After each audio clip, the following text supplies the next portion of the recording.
भी सोचा है कि अर्थ इक्वेटर पर 1600 किलोमीटर्स पर आवर की एक्सट्रीम स्पीड से रोटेट कर रही है, फिर भी हमारा कॉफी का कप क्यों नहीं गिरता? हाँ, या फिर मून की मिट्टी जो दूर से इतनी शांत लगती है वो ह्यूमन लंग सेल्स को लिटरली मार सकती है। Surprising, right? आज हम ऐसे ही माइंड बेंडिंग फैक्ट्स को अनपैक करेंगे इस डीप डाइव में।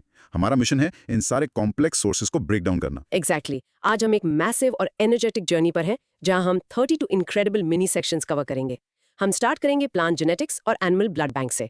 फिर हम डायरेक्टली स्पेस में जंप करेंगे, मून के मिस्टीरियस फैक्ट्स, सन और स्टार्स की सीक्रेट्स और यूनिवर्स के सबसे डार्क कॉर्नर्स तक जाएंगे। और फाइनली हम मार्स की सर्च फॉर लाइफ और इसरो के एम्बिशियस गगनयान मिशन को डिस्कस करेंगे। एकदम स्ट्रक्चर्ड होगा, so stay tuned everyone. Let's begin. Topic name GB11 of international treaty on plant genetic resources. Broad micro theme, bioscience developments. Basically ये एक ग्लोबल सिस्टम है for sharing agricultural plant genes safely. Like अलग countries climate resilient seeds exchange करती हैं to save crops. So for the introduction, GB11 governing body की meeting recently Lima, Peru में हुई थी। राइट। और इसका बैकग्राउंड ये है कि ग्लोबल फूड सिक्योरिटी के लिए जेनेटिक रिसोर्सेज का सेफ फ्लो एब्सोल्युटली नेसेसरी है। कोर लॉजिक पर आते हैं। मेन फोकस था multilateral system on access and benefit sharing यानी MLS को एनहांस करना। हाँ, और एक revised standard material transfer agreement और SMTA लाना। So what's the real world impact in UPSC exam relevance here? देखो, mandatory payment schedules for genetic resource use को शेल्फ कर दिया गया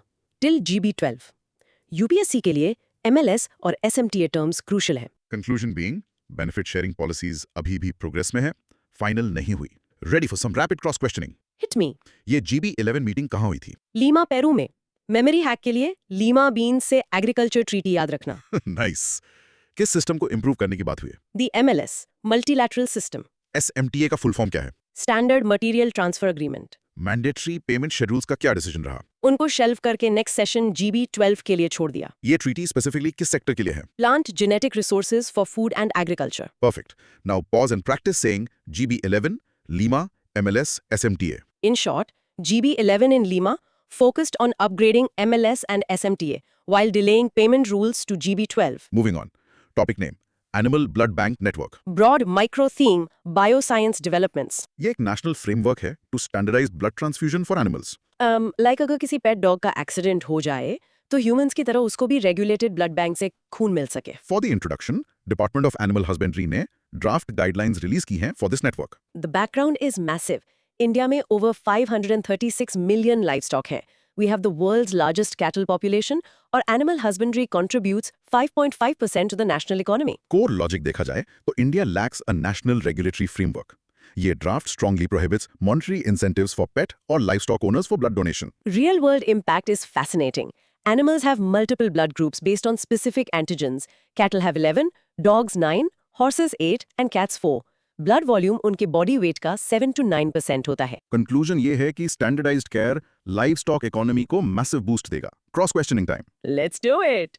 ड्राफ्ट गाइडलाइंस किस डिपार्टमेंट ने निकाली? डिपार्टमेंट ऑफ एनिमल हस्बेंड्री ने। इंडिया में कैटल के कितने ब्लड ग्रुप्स होते हैं? 11 blood groups. Think of a cricket team of cattle. क्या ओनर्स को ब्लड डोनेशन के पैसे मिलेंगे? नहीं, मॉनेटरी इंसेंटिव स्ट्रिक्टली प्रोहिबिटेड है। Live stock sector national economy में कितना कंट्रीब्यूट करता है? 5.5%। एनिमल ब्लड वॉल्यूम परसेंटेज कितना होता है? 7 to 9% of body weight. Awesome. Now pause and practice saying cattle 11, dogs 9, horses 8, cats 4. In short, new guidelines ban paid animal blood donations and regulate transfusions for our 536 million plus livestock. Next, topic name Grail mission. Broad micro theme: Luna exploration. Basically, ये NASA का twin spacecraft mission था to map the moon's gravity. जैसे doctor x ray से तुम्हारी body के अंदर देखता है, ग्रेल ने ग्रेविटी मैपिंग से मून का अंदर का स्ट्रक्चर देखा। इंट्रो की बात करें, मून टाइडली लॉक्ड है। ग्रेल मिशन ने अर्थ के टाइडल पुल से मून की ग्रेविटी में month on month changes note किए। बैकग्राउंड ये है कि it was launched in 2011 with twin spacecrafts named ebb and flow. Core logic is that Earth की ग्रेविटी मून को स्लाइटली डिफॉर्म करती है। ग्रेल ने दिखाया moon's near side is warmer, softer और पार्टली मोल्टन है, 800 to 1250 kilometres deep. Real world impact and UPSC relevance: इसने linear dikes discover किए शोइंग अर्ली मून एक्सपेंशन। ये near side far side asymmetry को एक्सप्लेन करता है।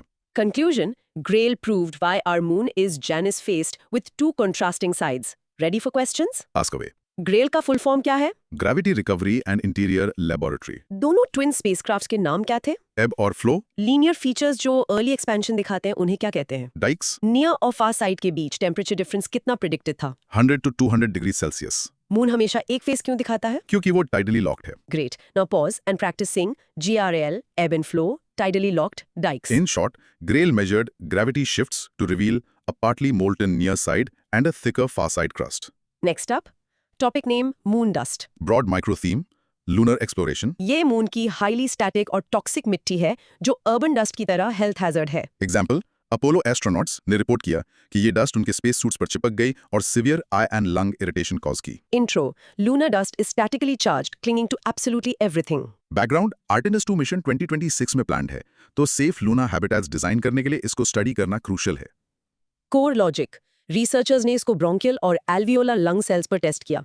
लार्जर पार्टिकल्स हाई कॉन्सेंट्रेशंस पर toxic थे। Real world impact is scary. Smaller moon dust particles Earth के PM2.5 से कम टॉक्सिक थे for bronchial cells, but both moon dust and Earth dust killed alveolar cells entirely. Conclusion, moon dust is a severe biological risk for future space settlements. Cross questions now. कौन सी lung cells oxygen exchange handle करती हैं? Alveolar cells. NASA के किस mission को 2026 में launch होना है? आर्टेमिस 2, मून डस्ट इतनी इजीली सर्फेसेस पर क्यों चिपकती है? क्योंकि वो स्टैटिकली चार्ज्ड होती है। क्या छोटी मून डस्ट अर्थ के PM2.5 से ज्यादा टॉक्सिक है ब्रोंकियल सेल्स के लिए? नहीं, एक्चुअली लेस टॉक्सिक है। किस टाइप के सेल्स को मून डस्ट ने पूरी तरह किल कर दिया? एल्वियोलर सेल्स को। Now pause and practice saying alveolar cells, bronchial cells, static moon dust.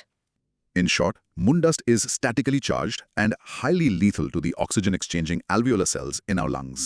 Let's move to topic name, lunar crate. Broad micro-theme, lunar exploration. Basically, moon पर long term settlements बनाने के लिए वहाँ के मटेरियल से बना concrete. जैसे हम अर्थ पे सीमेंट यूज करते हैं, वहाँ लूनर डस्ट यानी रेगोलिथ से ब्रिक्स बनाएंगे। Intro is that US और चाइना रेस में है for lunar settlements. Protection चाहिए from radiation and extreme temps. Background, bringing cement from earth is too expensive. We need local materials. Core logic में दो methods हैं। पहला sulphur ल्यूनरक्रीट, जहां sulphur और रेगुलिथ को मेल्ट करते हैं पर ये हाई टेम्स पर सॉफ्टन हो जाता है। दूसरा है माइक्रोवेव मेथड, जहां रेगुलिथ ग्रेन्स को डायरेक्टली मेल्ट करके फ्यूज करते हैं। Real world impact and UPSC fact, double layer lunarcrete walls with empty space inside are excellent insulators. Outside -130 से 120 डिग्री सेल्सियस हो, तब भी अंदर 22 डिग्रीज मेंटेन करता है। Conclusion, survival on moon depends completely on mastering lunarcrete tech. Time for questions. Hit me. lunarcrete walls कितना internal temperature maintain कर सकती हैं? 22 डिग्री सेल्सियस। सल्फर lunarcrete में क्या प्रॉब्लम है? ये हाई टेम्परेचर्स पर सॉफ्टन हो जाता है। माइक्रोवेव मेथड में क्या मेल्ट किया जाता है? Regolith, the lunar soil. Best insulation के लिए कौन सा वॉल डिजाइन यूज होता है? Double layer walls with an empty space inside. Lunar settlements किस चीज से प्रोटेक्ट करेंगी? रेडिएशन और एक्सट्रीम टेम्परेचर स्विंग से। Perfect. Now pause and practice saying regolith, sulfur, lunarcrete.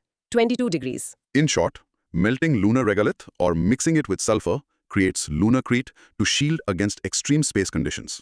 दोस्तों, एक क्विक ब्रेक।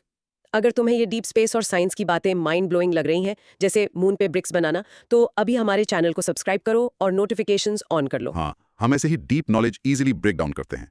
तुम अपना सपोर्ट दिखाने के लिए सुपर थैंक्स भी ड्रॉप कर सकते हो। आगे और भी क्रेजी टॉपिक्स आने वाले हैं, so let's jump back in. Topic name, lunar fission surface power project. Broad micro theme, lunar exploration. ये मून पर पावर जनरेट करने के लिए स्मॉल न्यूक्लियर रिएक्टर डिप्लॉय करने का प्लान है। लाइक एक सबमरीन न्यूक्लियर पावर पर चलती है विदाउट सनलाइट, वैसे ही लूनर बेस चलेगा। Intro, the US plans to deploy a small nuclear reactor on the moon by the early 2030s. Background ये है कि सोलर पावर लिमिटेड है क्योंकि लूनर नाइट्स 2 हफ्ते लंबी होती हैं। कोर लॉजिक देखो। Current deep space missions radio isotope thermo electric generators यानी RTGs यूज करते हैं, पर उनका आउटपुट ह्यूमंस के लिए लो है। मार्शन रेगोलिथ रेडिएशन शील्ड का काम कर सकती है for buried reactors. Real world impact and UPSC 1992 UN principles on nuclear power sources in outer space non binding है। ये मैसिव गवर्नेंस गैप्स क्रिएट करता है। रशिया और चाइना भी नेक्स्ट डिकेड में जॉइंट न्यूक्लियर प्लांट प्लान कर रहे हैं। Conclusion, future space dominance requires nuclear energy, but regulations are lagging. Cross questions, US moon पर न्यूक्लियर रिएक्टर कब तक डिप्लॉय करेगा? अर्ली 2030s तक। सोलर पावर मून पर क्यों फेल होती है? क्योंकि लूनर नाइट 2 वीक्स रॉन्ग होती है। पुराने स्पेस मिशंस कौन सा पावर सोर्स यूज करते थे? RTGs, radio isotope thermoelectric generators. Outer space nuclear power का एग्जिस्टिंग UN फ्रेमवर्क किस साल का है? 1992 का, जो कि नॉन बाइंडिंग है। रशिया किसके साथ मिलकर जॉइंट रिसर्च स्टेशन बना रहा है? चाइना के साथ। Now pause and practice saying lunar fission, RTGs, 1992 UN principles. In short, solar limits mean the US and Russia are rushing to put nuclear reactors on the moon despite weak international laws. Topic name moon day. Broad micro theme lunar exploration. Basically ये जुलाई 20 को celebrate होता है to mark humanity's first moon landing. अपना personal anniversary जैसा but for the entire earth. Intro, international moon day is on July 20। Background, ये 1969 के Apollo 11 moon landing को कमेमोरेट करता है. Core logic, UN general assembly ने ये डेट 2021 में रिकॉग्नाइज की थी। इम्पैक्ट और यूपीएससी रिलेवेंस प्रपोजल किसने दिया? The committee on peaceful uses of outer space ने दिया था. Conclusion, it's a global nod to space exploration milestones. Let's do the questions. Moon day किस डेट को होता है? जुलाई 20, किस हिस्टोरिक इवेंट के लिए? Apollo 11 moon landing. यूएनजीए ने इसे कब रिकॉग्नाइज किया? 2021 में. किस कमिटी ने प्रपोजल दिया था? Committee on peaceful uses of outer space. कौन से ईयर में ह्यूमैनिटी ने मून पर पहला स्टेप रखा? 1969. Now pause and practice saying July 20, Apollo 11, UNGA 2021. In short, July 20 is officially UN-recognized Moon Day, honoring the 1969 Apollo 11 landing. Topic name supermoon. Broad micro theme, lunar exploration. ये तब होता है जब moon अपनी elliptical orbit में अर्थ के सबसे close यानी पेरिजी पर होता है। जैसे कैमरे का ऑप्टिकल जूम यूज करते हैं, चीज बड़ी लगती है, मून पास आने से बड़ा दिखता है. Intro occurs when a full or new moon coincides with perigee. Background, ये टर्म एक्चुअली एस्ट्रोलॉजर रिचर्ड नॉले ने 1970s में पॉपुलराइज किया था. कोर लॉजिक, जब मून डायरेक्टली सन के ऑपोजिट होता है नियर पेरिजे, ये 14% लार्जर और 30% ब्राइटर दिखता है। Real world impact and UPSC, ये ओशन टाइड्स को स्ट्रांगली इन्फ्लुएंस करता है, causing perigean spring tides. Storm surges के साथ मिलकर ये सीवियर कोस्टल फ्लडिंग कर सकता है. Conclusion, beautiful visual but a warning sign for coastal areas. Questions, moon जब अर्थ के क्लोजेस्ट होता है तो उसे क्या कहते हैं? पेरिजी. सुपर मून कितना बड़ा और ब्राइट दिखता है? 14% लार्जर और 30% ब्राइटर. ये टर्म सुपर मून किसने कॉइन किया? रिचर्ड नॉले ने in the 1970s. Super moon की वजह से कौन सी टाइड्स आती हैं? Perigean spring tides. Coastal areas के लिए इसका सबसे बड़ा डेंजर क्या है? स्टॉर्म सर्जेस के साथ coastal flooding. Now pause and practice saying पेरिजी, perigean spring tides 14% larger. In short, a supermoon happens at perigee, looking 14% larger, but causing risky perigean spring tides. Topic name blood moon. Broad micro theme, lunar exploration. ये एक total lunar eclipse है जब moon dark red या copper colour का दिखता है। जैसे sunset का कलर रेड होता है एटमॉस्फेयर के फिल्टर से, वैसे ही मून रेड दिखता है. इंट्रो, ये रेले स्कैटरिंग की वजह से होता है। बैकग्राउंड, टोटल लूनर एक्लिप्स में अर्थ, सन और मून के बीच आती है, blocking direct sunlight. Core logic, Earth का एटमॉस्फेयर ब्लू लाइट को फिल्टर आउट कर देता है क्योंकि उसकी वेवलेंथ शॉर्ट होती है, और रेड लाइट को मून की सरफेस की तरफ रिफ्रैक्ट कर देता है। Impact and UPSC. Rayleigh scattering is when light interacts with particles smaller than its wavelength.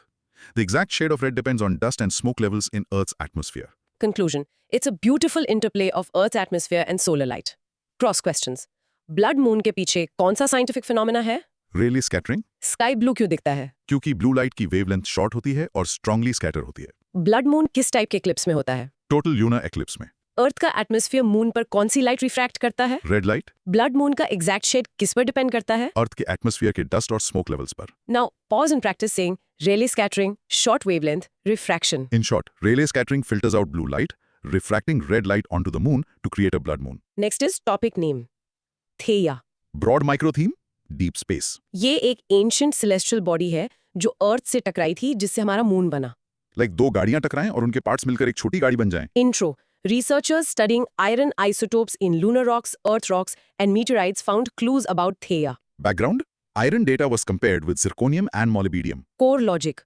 अर्थ और मून का iron isotope composition inner solar system के मीटियोराइट्स के रेंज के एक एंड पर मिला। Impact and UPSC. इसका मतलब है कि थेया लाइकली सन के बहुत क्लोज फॉर्म हुई थी compare to the material that built earth. Conclusion, the moon is literally a mix of early Earth and a sun-baked alien rock. Let's do the questions. Moon form करने वाले इम्पैक्टर body का नाम क्या था? थेया। Researchers ने किन रॉक्स में differences major किए? लूनार, अर्थ रॉक्स और मीटियोराइट्स में कहाँ फॉर्म हुई थी? Probably closer to the sun than Earth's building blocks. थेया की डिस्कवरी किस थ्योरी को स्ट्रॉन्ग करती है? Giant impact hypothesis को. Now, pause and practice saying Theia, iron isotopes, inner solar system. In short, iron isotope analysis proves a sun-formed body named Theia crashed into Earth to create our moon. Topic name solar flares and CMEs. Broad micro theme, deep space. ये सन से निकलने वाले massive energy blasts और plasma clouds है। जैसे cooker की सीटी बजने पर सडन भाप निकलती है, that's a CME. इंट्रो, ये इवेंट्स स्पेस वेदर क्रिएट करते हैं जो सैटेलाइट्स, पावर ग्रिड्स और नेविगेशन को डिसरप्ट करते हैं। Background, solar wind continuous होती है, but CMEs and flares are sudden. Coronal logic या CME और coronal mass ejection is a sudden discharge of plasma. Solar flare एक मैसिव एक्सप्लोजन है triggered by twisted magnetic fields above sunspots. Impact and UPSC spacecraft hovering के लिए Lagrange points use होते हैं। L4 is 60 degrees ahead, L5 is 60 degrees behind Earth's orbit. National large solar telescope project size की वजह से space के लिए unsuitable है। इंडिया ने स्पेस सेक्टर प्राइवेट कंपनीज के लिए ओपन कर दिया है। Conclusion: Sun is highly volatile. Monitoring it from Lagrange points is essential. Questions: CME का full form क्या है? Coronal mass ejection. Solar flares कहाँ ट्रिगर होती हैं? सन स्पॉट्स के ऊपर ट्विस्टेड मैग्नेटिक फील्ड्स में। L4 और L5 Lagrange points अर्थ से कितनी दूर हैं? 30 million kilometres. L4 Lagrange point की पोजीशन क्या है? 60 degrees ahead of Earth's orbit. क्या इंडिया का national large solar telescope space में जाएगा? नो, नहीं, उसका साइज अनसूटेबल है स्पेस डिप्लॉयमेंट के लिए। Now pause and practice saying coronal mass ejection, solar flare, Lagrange points, L4, L5. In short, explosive CMEs and flares create hazardous space weather tracked via strategically placed Lagrange points. Topic name: Temperature of planets or stars. Broad micro theme, deep space. ये stars और planets का temperature दूर से नापने का तरीका है। बिना छुए आग की गर्मी उसके कलर से पहचानना via spectroscopy. Intro: Astronomical temperatures spectroscopic methods से measure होते हैं। Background: Spectroscope was invented in 1859 by Robert Bunsen and Gustav Kirchhoff. Core logic: Elements heated to incandescence emit characteristic wavelengths of visible light. Bunsen ने इसे cesium और rubidium discover किए। Impact and UPSC. पहले सिर्फ visible light use होती थी। Today, astronomers use the entire electromagnetic spectrum, like X-rays and infrared. Conclusion: Light split करके हम stars की exact chemistry और heat जानते हैं। Questions time: Stars का टेम्परेचर नापने के लिए मेन मेथड कौन सा है? Spectroscopic methods. स्पेक्ट्रोस्कोप कब और किसने इन्वेंट किया? 1859 में बुनसन और किरचॉफ ने। बंसन ने स्पेक्ट्रोस्कोपी से कौन से एलिमेंट्स डिस्कवर किए? सीजियम और रुबेडियम। क्या आजकल सिर्फ विजिबल लाइट यूज होती है? नहीं, एंटायर इलेक्ट्रोमैग्नेटिक स्पेक्ट्रम यूज होता है। इस टेक्निक में हीटेड एलिमेंट्स क्या एमिट करते हैं? Characteristic wavelengths. Now pause and practice saying spectroscopy, Bunsen and Kirchhoff, electromagnetic spectrum. In short, since 1859, spectroscopy has let us decode a star's temperature and elements by analyzing its light. Topic name: Star Catalog. Broad micro theme, deep space. Basically, stars की positions और details की एक historical registry. जैसे एक school की attendance register होती है, वैसे ही आसमान के तारों का register. Intro: She's Star Catalog is China's and the world's oldest star catalog. Background: Researchers identified two observational periods around 355 BC or 125 AD. Core logic: Original observations belong to the Warring States period in China's history. Impact and UPSC relevance. Updates mostly Eastern Han Dynasty में add हुए, possibly during the time of famous astronomer Zhang Heng. Conclusion: Ancient civilizations space mapping में बहुत advanced थे. Cross questions. World का सबसे पुराना star catalogue कौन सा है? She's Star Catalog. ये किस देश से बिलोंग करता है? चाइना से. ओरिजिनल ऑब्जर्वेशंस किस हिस्टोरिकल पीरियड की हैं? Warring States period की 355 BC. इसमें मेजर अपडेट्स किस डायनेस्टी के टाइम हुए? Eastern Han Dynasty 125 AD. Updates possibly किसने किए थे? Zhang Heng ने. Now pause and practice saying She's Star Catalog, Warring States period, Eastern Han Dynasty. In short, China's ancient Shi's star catalog is the world's oldest, dating back to 355 BC. Topic name: Stars Structure. Broad micro theme, deep space. Massive stars अंदर से एक onion की तरह layers में होते हैं. प्याज के छिलके जैसे, हर छिलका एक नया element. Intro: Astrophysicists believe massive stars have nested shells of fusion. Background: पहले ये सिर्फ एक थियोरेटिकल स्टेलर एवोल्यूशन थ्योरी थी। Core logic: Shells include hydrogen, helium, carbon oxygen, neon magnesium, silicon sulfur, and finally an inert iron core in the center. Impact and UPSC supernova SN 2021 GAFJ observe किया गया, जिसके light में silicon और sulphur signatures थे। Since ये iron core के पास बनते हैं, इसने कंसेंट्रिक शेल स्ट्रक्चर को प्रैक्टिकली प्रूव कर दिया, resulting in a new class of supernova type IIN. Conclusion: The theory is now an observed reality. Let's do questions. Massive stars के center में inert core किसका बना होता है? आयरन का, लोहे का। आयरन कोर के एग्जैक्टली ऊपर कौन सी शेल होती है? सिलिकॉन सल्फर की। किस सुपरनोवा ने इस थ्योरी को प्रूव किया? SN 2021 YFJ ने। नए सुपरनोवा क्लास का नाम क्या रखा गया? Type epsilon EN। Type epsilon supernovas किस एलिमेंट से रिच होते हैं? सिलिकॉन और सल्फर से। Now pause and practice saying nested shells, inert iron core, type epsilon supernova. In short, SN 2021 YFJ proved massive stars have onion-like fusion layers, creating a new type epsilon classification. Topic name: star hops 315. Broad micro theme, deep space. ये एक नया star है जिसके आसपास earth like planets बन रहे हैं। जैसे अवन में केक बनते हुए देखना, यहाँ प्लैनेट्स बनते दिख रहे हैं। इंट्रो अर्ली सोलर सिस्टम्स में डस्ट हीट होके वेपराइज होती है, फिर कूल होके रिफ्रैक्टरी मिनरल्स क्रिस्टलाइज होते हैं। Background: Researchers studied star Hops 315 in the Orion constellation. Core logic, इसका प्रोटोप्लैनेटरी डिस्क एक रोटेटिंग पैनकेक शेप्ड मास टिल्टेड था, मेकिंग अर्थ बेस्ड ऑब्जर्वेशंस इजियर। वहां रॉक वेपर को कूल और क्रिस्टलाइज होते हुए एक्चुअली देखा गया। Impact and UPSC. Observations were conducted by NASA's James Webb Space Telescope and the ALMA Observatory in Chile. Conclusion, हम अपने सोलर सिस्टम का पास्ट इन यंग स्टार्स में देख रहे हैं। क्वेश्चंस: स्टार हॉप्स 315 किस कॉन्स्टलेशन में है? Orion constellation में। प्लैनेट्स किस डिस्क में फॉर्म होते हैं? Protoplanetary disk में। साइंटिस्ट ने क्या क्रिस्टलाइज होते हुए ऑब्जर्व किया? Refractory minerals यानी rock vapor cooling. कौन से टेलीस्कोप्स ने इसे ऑब्जर्व किया? NASA's JWST और चिली के ALMA ने। प्रोटोप्लैनेटरी डिस्क का शेप कैसा होता है? Rotating pancake shaped. Now pause and practice saying HOPS 315, Orion, protoplanetary disk, ALMA. In short, JWST and ALMA watched rock vapor cool into planet-building minerals around star Hops 315. Topic name: Asteroid YR4. Broad micro-theme: Deep Space. ये एक near अर्थ asteroid है जो moon को 2032 में hit कर सकता है। एक तेज गति क्रिकेट बॉल जो स्टंप यानी अर्थ को छोड़कर विकेट कीपर यानी मून को लग सकती है। Intro: Discovered by the Atlas Telescope in Chile, asteroid 2024 YR4 is a potential moon threat. Background: ये सिर्फ 65 meters wide है, which is less than the 140 meters threshold for potentially hazardous. Core logic: इसका Torino rating जो impact hazard categorise करता है 3 से downgrade करके 0 कर दिया गया for earth, no threat to us. Impact and UPSC: अगर मून से टकराया तो 500 से 2000 मीटर वाइड क्रेटर बनेगा। Energy 340 times of the Hiroshima bomb होगी। नासा सेंट्री सिस्टम से इनको ट्रैक करते हैं। Asteroids are the only preventable natural disaster. Conclusion: Earth is safe, but the moon might take a hit. Cross questions: Asteroid 2024 YR4 किस telescope ने discover किया? Atlas Telescope in Chile ने। Asteroid के hazard categorisation method को क्या कहते हैं? Torino rating potentially hazardous asteroid का थ्रेशोल्ड साइज क्या है? 140 मीटर्स और YR4 सिर्फ 65 मीटर्स का है। मून इम्पैक्ट पर कितनी एनर्जी रिलीज होगी? 340 times that of the Hiroshima bomb. किस टूल से इन ऑर्बिट्स को मॉडल किया जाता है? NASA sentry system. Now pause and practice saying 2024 YR4, Torino rating, NASA Sentry system. In short, asteroid 2024 YR4 poses a minor threat to the moon in 2032, but has a zero threat Torino rating for Earth. Topic name: Space Object ASKAP J1832-0911. Broad micro theme: Deep Space. Milky Way में एक mysterious space object जो magnetic activity दिखा रहा है। Milky वे का एक noisy छोटा bomb जो कंटिन्यूअसली ब्लास्ट कर रहा है। Intro: ASKAP J1832-0911 milky Way में मिला है और scientist observe the first ever CME from another star STKOM 11262, a red dwarf 133 light years away. Background: Data was collected by the LOFAR European Radio Telescope Network. Core logic: ये CME explosion solar storm से कम 10,000 times ज्यादा powerful था और 1 minute तक चला। Impact and UPSC: Red dwarf stars are common hosts of Earth-sized exoplanets. उनकी violent magnetic activity planetary habitability के लिए massive danger sign है। कंक्लूजन: रेड ड्वार्फ्स के पास लाइफ सस्टेन करना हाईली डिफिकल्ट हो सकता है।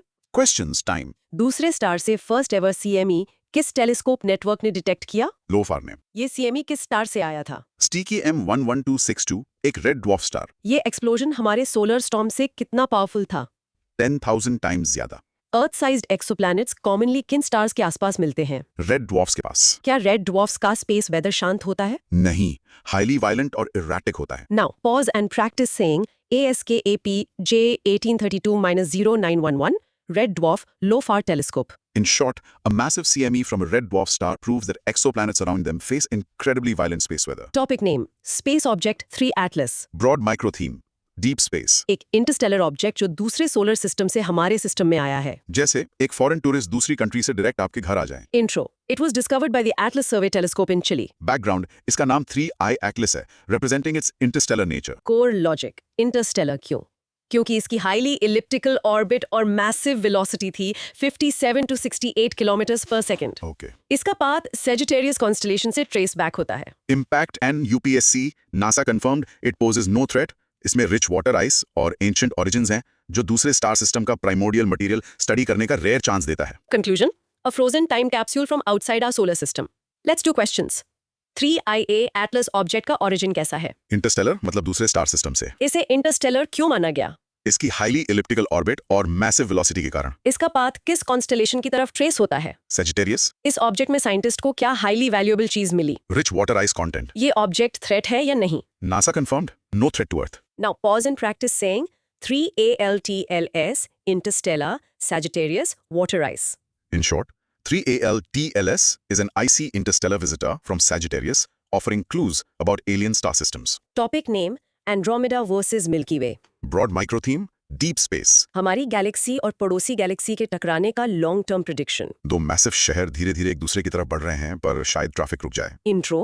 पहले लगता था कोलिजन कंफर्म है इन 5 billion years, creating a galaxy called Milkomeda. Background: The sun is already 4.5 billion years old और 5 billion years में die out होगा, engulfing inner planets. Core logic. नए डाटा फ्रॉम हबल एंड गाया स्पेसक्राफ्ट से पता चला कि मिल्की वे और एंड्रोमेडा के कोलिजन का चांस 10 बिलियन years में सिर्फ 50-50 है. Impact and UPSC Triangulum Galaxy इस मर्जर के चांसेस बढ़ाती है, जबकि लार्ज मैजेलेनिक क्लाउड इन चांसेस को रिड्यूस करता है। कंक्लूजन. ह्यूमैनिटी तब तक बचेगी या नहीं पता नहीं, but the Galaxy crash is delayed. Questions. पहले एंड्रोमेडा और मिल्की वे के मर्जर गैलेक्सी का क्या नाम सोचा गया था? मिल्कोमेडा। नए डेटा के हिसाब से कोलिजन के चांसेस क्या हैं? 50-50 chance in the next 10 billion years. कौन सी गैलेक्सी इस कोलिजन के चांस को इंक्रीज करती है? ट्रायंगुलम गैलेक्सी। और कौन सी गैलेक्सी इन चांसेस को कम करती है? Large Magellanic cloud. ये नया डेटा किन स्पेस मिशन से आया? नासा's हबल और ESA's गाया स्पेसक्राफ्ट से। Now pause and practice saying Andromeda, Milkomeda, Triangulum, Gaia spacecraft. In short, new Gaia data shows our Milky Way only has a 50-50 chance of crashing into Andromeda in the distant future. Topic name Alaknanda. Broad micro theme, deep space. एक newly discovered distant spiral Galaxy by Indian astronomers. Deep space में हमारी Milky Way का एक distant जुड़वा भाई मिल गया। Intro. Indian astronomers discovered the second farthest spiral galaxy. Background: इस discovery में जेम्स वेब स्पेस टेलीस्कोप यानी JWST का यूज हुआ। Core logic. इस गैलेक्सी का नाम अलकनंदा रखा गया. हिंदी में मिल्की वे को मंदाकिनी कहते हैं, which is also a spiral galaxy. Mandakini and Alaknanda are twin sacred rivers. Impact and UPSC further detailed studies के लिए Atacama Lodge millimeter sub-millimeter array ALMA in Chile use होगा। Conclusion. Indian space scientists global platforms पर major discoveries lead कर रहे हैं. Ready for questions? हाँ। अलकनंदा क्या है? The second farthest spiral galaxy discovered. ये किस टेलीस्कोप से डिस्कवर हुई? James Webb Space Telescope JWST. Milky Way को हिंदी में क्या कहते हैं? मंदाकिनी। अलकनंदा किस टाइप की गैलेक्सी है? Spiral galaxy. इसके फर्दर स्टडी के लिए कौन सा फैसिलिटी यूज होगा? ALMA in Chile. Now pause and practice saying Alaknanda, Spiral Galaxy, JWST, Mandakini. In short, Indian astronomers used JWST to find Alaknanda, the universe's second farthest spiral galaxy. Topic name Jarosate Mineral. Broad micro theme, deep space. एक yellow brown mineral जो Mars पर geological clock का काम करेगा. एक natural battery या memory card जो Mars की पास्ट एक्टिविटीज को स्टोर रखता है। Intro. Jarosate contains potassium, iron and sulfate. Background: scientist ने कच्छ गुजरात से 6 जरोसेट वेन सैंपल किए क्योंकि वहां का एरिड सॉल्टी टेरेन मार्स जैसा है। Core logic. लैब टेस्ट्स में जारोसेट ने ल्यूमिनेसेंस शो किया. ये नेचुरल रेडिएशन से एनर्जी स्टोर करता है और एमिट करता है even after being heated to 450 degree Celsius. Impact and UPSC.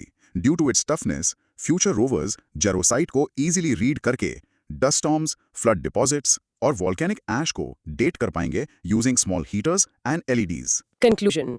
जेरोसाइट एक टाइम मशीन की तरह मार्स का एंशिएंट हिस्ट्री बताएगा. क्वेश्चंस. जेरोसाइट मिनरल में मेन कंपोनेंट्स क्या हैं? Potassium, iron और sulfate.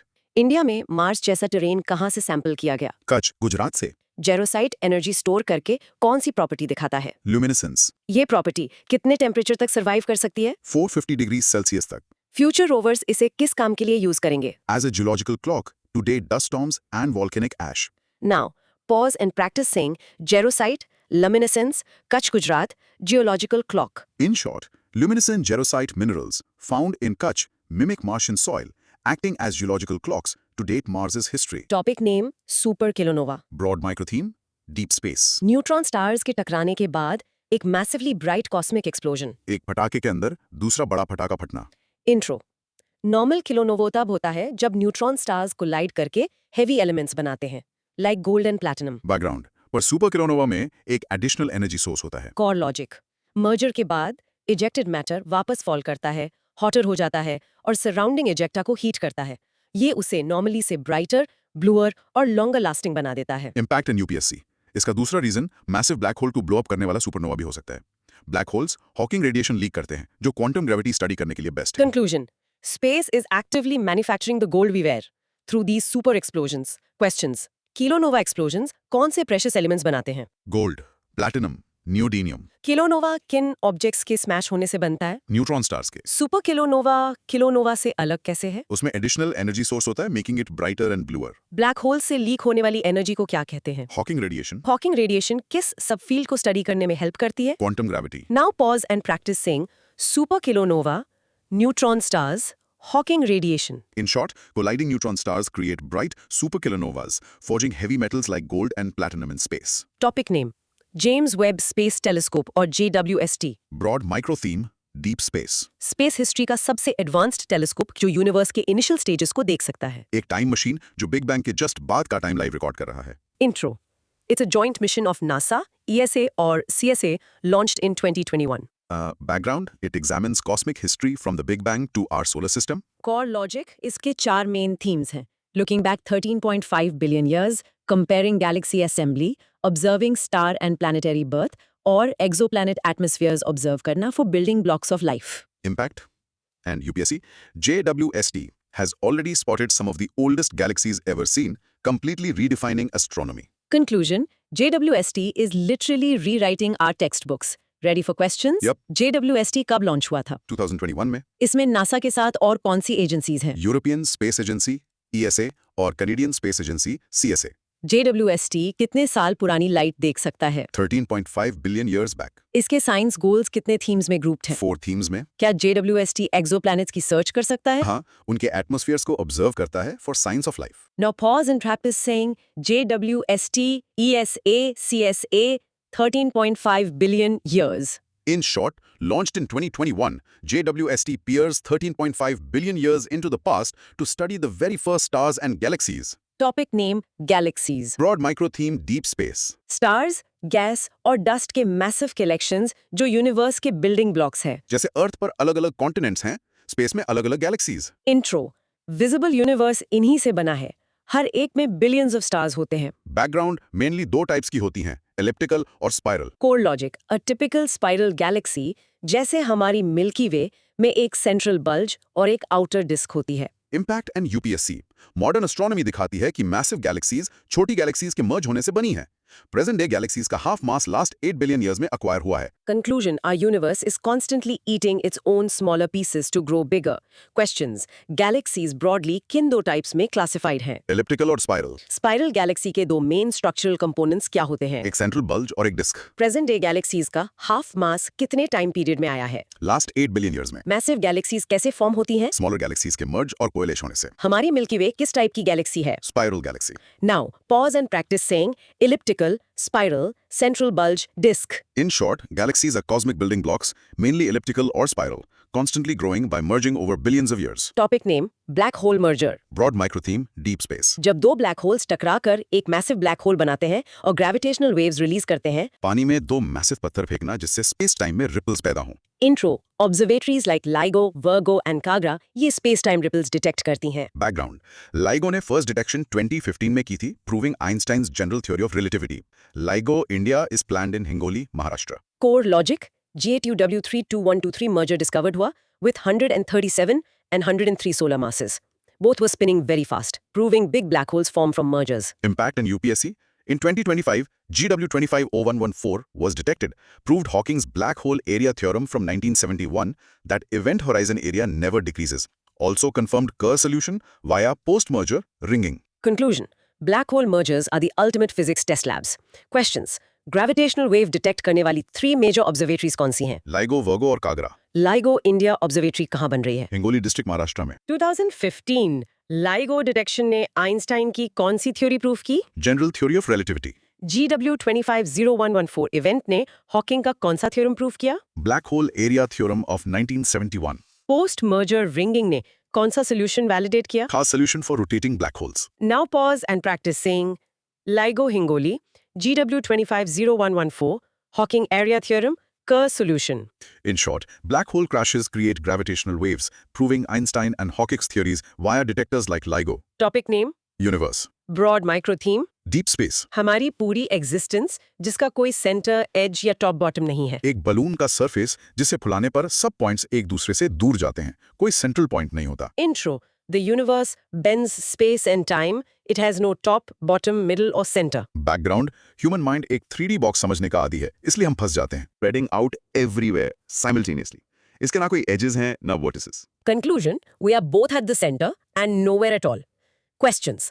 Time. यूनिवर्स का सेंटर कहाँ पर है? यूनिवर्स का कोई सेंटर, टॉप या बॉटम नहीं है। बिग बैंग किस स्पेसिफिक पॉइंट पर हुआ था? किसी एक पॉइंट पर नहीं, space grew everywhere at once. Human mind universe का शेप प्रॉपर्ली क्यों ग्रास्प नहीं कर पाता? क्योंकि हमारा ब्रेन सिर्फ 3D लिमिट समझता है। क्या यूनिवर्स के कोई एजेस होते हैं? नहीं, no edges and no vertices. Universe किस डायरेक्शन में एक्सपैंड हो रहा है? It is spreading out in all direction simultaneously. Now, pause and practice saying no edges, no center, Big Bang everywhere. In short, the universe has no center or edges.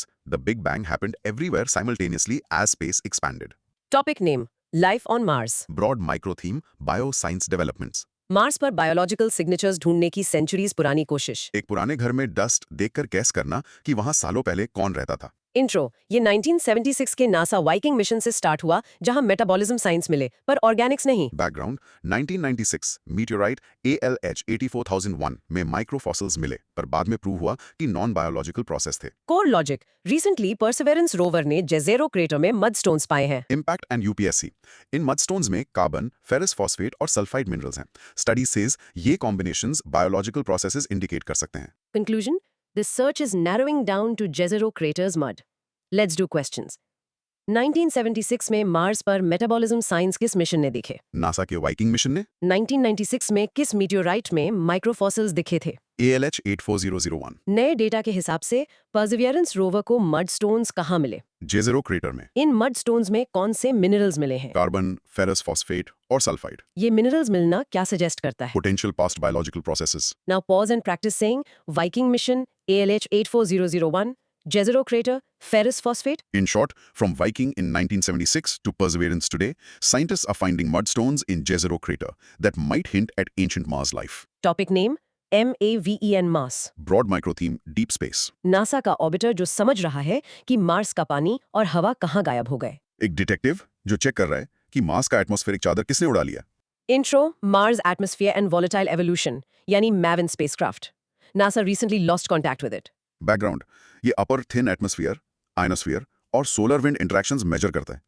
Core logic ये बता रहा है कि Mars जो पहले flowing water से भरा था वो कोल्ड और ड्राई कैसे बन गया। इम्पैक्ट इन UPSC, मैवन केवल एक्सप्लोरर नहीं था, ये एक रेले रेडियो का काम करता था between earth and rovers like Curiosity and Perseverance. Conclusion: Losing MAVEN impacts Earth rover communications heavily.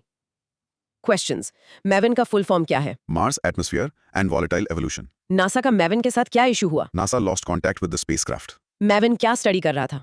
How Mars's atmosphere escaped into space. ये स्पेसक्राफ्ट मार्स के एनवायरनमेंट ट्रांजिशन के बारे में क्या बताता है? कैसे मार्स वेट और वार्म से कोल्ड और ड्राई वर्ल्ड बना। MAVEN रोवर्स के लिए क्या फंक्शन करता था? As a relay radio for Earth communication. Now, pause and practice saying MAVEN, volatile evolution, relay radio. In short, NASA's lost MAVEN spacecraft studied atmospheric loss on Mars and acted as a critical communication relay for surface rovers. Topic name: Mars electrical environment. Broad micro theme, deep space.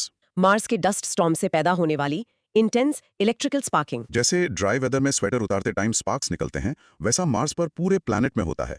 Intro: Perseverance rover के microphone ने 45 electrical sparks record किए हैं। Background, ये sparks Mars के dust और sand grains के आपस में रब होने से बनते हैं। Core logic: near surface electric fields इतने स्ट्रांग हो जाते हैं कि लाइटनिंग लाइक डिस्चार्जेस ट्रिगर होते हैं। इम्पैक्ट एंड UPSC ये डस्ट को लिफ्ट करते हैं और केमिकल रिएक्शंस ड्राइव करते हैं, प्रोड्यूसिंग ऑक्सीडाइजिंग मॉलिक्यूल्स और chlorine compounds in Martian soil. Conclusion: Mars का सरफेस मैकेनिकली और केमिकली बहुत वायलेंट है। क्वेश्चंस: मार्स पर 55 स्पार्क्स किस डिवाइस ने डिटेक्ट किए? परसिवियरेंस रोवर के माइक्रोफोन ने। ये स्पार्क्स कैसे जनरेट होते हैं? डस्ट और सैंड ग्रेन्स के रब होने से, फ्रिक्शन से। ये इलेक्ट्रिकल डिस्चार्जेस क्या केमिकल चेंज लाते हैं? ऑक्सीडाइजिंग मॉलिक्यूल्स और क्लोरीन कंपाउंड्स प्रोड्यूस करते हैं। इन स्पार्क्स का फिजिकल इफेक्ट क्या होता है सरफेस पर? डस्ट को लिफ्ट करते हैं और क्लंपिंग ऑल्टर करते हैं। क्या मार्स पर अर्थ जैसी इलेक्ट्रिकल लाइटनिंग पॉसिबल है नियर सरफेस? हाँ, strong enough to trigger lightning like discharges. Now pause and practice saying 55 sparks, Perseverance microphone, chlorine compounds. In short, Perseverance recorded sparks from rubbing dust grains, revealing an electrically charged Martian surface that alters soil chemistry.